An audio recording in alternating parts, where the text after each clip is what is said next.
সত্যটাকে ফুটিয়ে তোলার জন্য প্রতিদিন বাংলাদেশ অনেক বড় ভূমিকা রাখছে। আশা করি ভবিষ্যতে ভালো ভূমিকা রাখবে। প্রতিদিনে বাংলাদেশের প্রতিষ্ঠা বার্ষিকীতে 2 বছর পদার্পণ হয়েছে।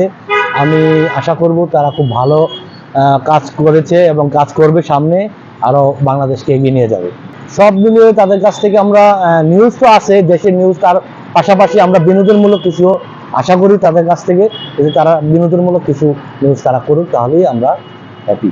প্রতিদিন বাংলাদেশ নিয়মিত পড়া হয়। আমি একজন নিয়মিত পাঠক, পড়ি এবং অন্যান্য নিউজ থেকে এই নিউজটা আমার বিশ্বাসযোগ্য মনে হয়। কারণ হচ্ছে এই নিউজটাই গুজব বলতে কিছু নাই, রিয়েলিটি যেটা সেটাই ফুটিয়ে তোলার চেষ্টা করে। আমি সবসময় প্রতিদিন সকালবেলা ওঠার পরে অপেক্ষায় থাকি প্রতিদিন বাংলাদেশ পড়ার জন্য। কোনো কোনো সময় কাজের ক্ষেত্রে হয় না, কিন্তু পড়ার চেষ্টা করি, যতই ব্যস্ততার ফাঁকে পড়ার চেষ্টা করি যে প্রতিদিন বাংলাদেশ পড়ার জন্য।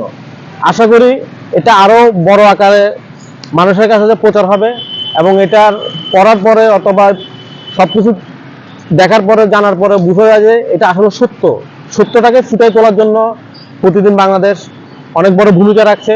আশা করি ভবিষ্যতে ভালো ভূমিকা রাখবে। প্রতিদিন বাংলাদেশের সাথে থাকবো, আপনাদেরকে থাকার জন্য স্বাগতম জানাচ্ছি। 2 বছর পদার্পণ শেষ করে 3 বছরের আগমনে কলা কৌশলী যারা প্রতিদিন বাংলাদেশের সাথে আছে সবাইকে খুবই আন্তরিক শুভেচ্ছা ও ধন্যবাদ। তাছাড়া জানাচ্ছি প্রতিদিন বাংলাদেশ একটি মানে রেগুলার সংবাদ পাঠক। আমরা চাই প্রত্যেক কলা কৌশলী সবাই যেন সুন্দর সুষ্ঠুভাবে কাজ করে সামনের দিকে আরো এগিয়ে নিয়ে যাক।